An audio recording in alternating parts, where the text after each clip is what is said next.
last time there was a Phil Jackson sighting was May 4th. That was the day he tweeted this picture on the way to his ranch in Montana as part of his vacation. However, no word if he was driving the family truckster. Jackson has been criticized for not putting enough effort into his coaching search, but on Sunday, there was news on that front. The Daily News has learned that Jackson met face-to-face with former Pacers head coach Frank Vogel last week. The meeting reportedly took place in Los Angeles, and it also included general manager Steve Mills. With more on this story, here's our NBA insider, Frank Isola. It's pretty obvious that three candidates have now emerged to be the Knicks' next head coach.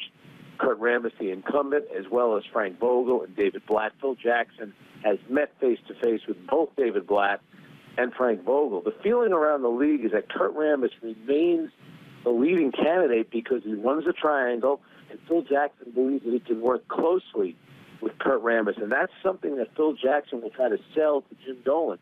The idea that by having Kurt Rambis as the coach, you'll also get me because I'll be involved in the day-to-day operations. But we'll see what happens with Vogel and Blatt. As of right now, no additional meetings are scheduled with either candidate, but obviously that could change in the coming days and weeks.